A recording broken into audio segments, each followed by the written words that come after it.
বাজলো তোমার আলোর বেনু, মাতলো রে ভুবন, বাজলো তোমার আলোর বেনু। আজ প্রভাতে সে সুর শুনে খুলে দিনু মন, বাজলো বাজলো। হ্যালো এভরিওয়ান, সো আজকে আমার কলকাতার এপিসোড 2 যেটা আমি শ্যুট করতে চলেছি হচ্ছে কুমোরটুলিতে। দুর্গাপুজো মানেই কুমোরটুলি, আর কুমোরটুলির ঠাকুর তৈরি থেকে শুরু করে এখানকার ঘাট সব তোমাদেরকে আমি দেখাবো।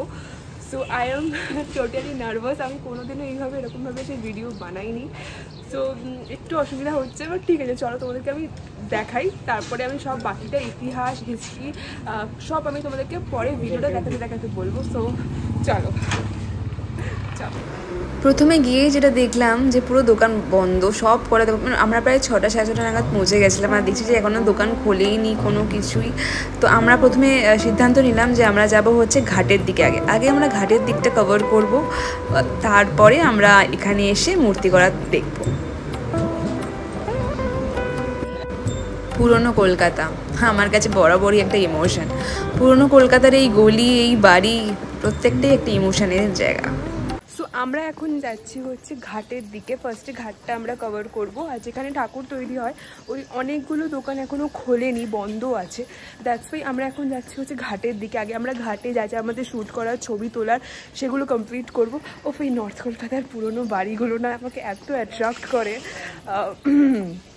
তো আমার কলকাতার এপিসোড 2টা আমি খুব প্রফেশনালি শ্যুট করতে চেয়েছি, বাট আমার এত লজ্জা করছে না এখানে এসে, মানে একটা অকওয়ার্ড ফিল হচ্ছে, ওই জন্য আমি একটু আছি। বাট ঠিক আছে চলো তোমাদেরকে ঘুরে দেখাচ্ছি, তো তোমরা দেখো। ওই যে সামনে ঘাট দেখা যাচ্ছে, মাঝখানে একটা রেল লাইন গেছে।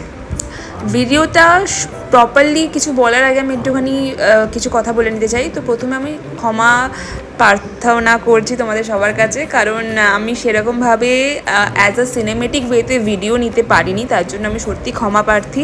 তোমরা দেখতেই পাচ্ছ আমরা প্রায় 6টা সাড়ে 6টা নাগাদ গেছি, তাতেই কত ভিড়, কতজন শ্যুট করতে এসছে, অনেকে স্নান করছে ওখানে, প্রচুর অলরেডি ভিড় হওয়া শুরু হয়ে গেছে, তোমরা দেখতেই পাচ্ছ সেটা।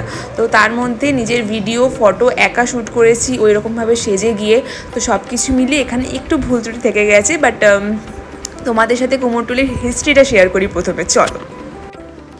1757 সালে পলাশির যুদ্ধের পর ইস্ট ইন্ডিয়া কোম্পানি ফোর্ট উইলিয়ামে একটি নতুন বসতি স্থাপনের সিদ্ধান্ত নেয়।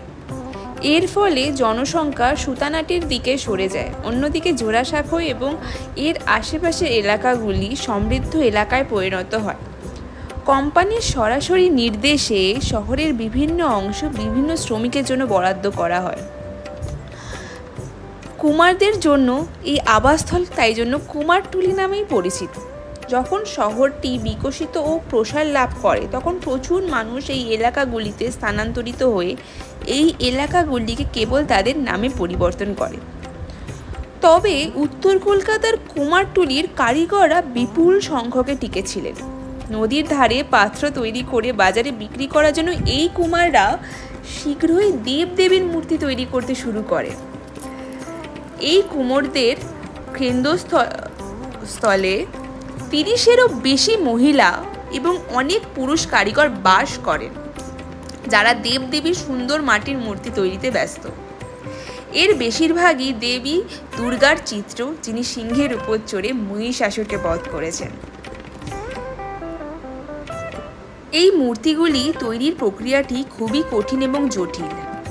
এটি এই এলাকা গলির মধ্যে ঘটে এবং বনমালী সরকার স্ট্রিটে ঘুরে বেড়ানোর সময় এই কারিগরদের নিজেদের কাজ করতে দেখার এই দৃশ্য এক অসাধারণ দৃশ্য। কুমারটুলি রবীন্দ্র সরণি এবং হুগলি নদীর মাঝখানে অবস্থিত। এটি আহিরিটলা এবং শোভাবাজার এলাকার মাঝখানে অবস্থিত। কুমোরটুলি, শ্যামপুকুর, বটতলা, জোড়াসাঁকো, জোড়াবাগান এবং হুগলি দ্বারা বেষ্টিত।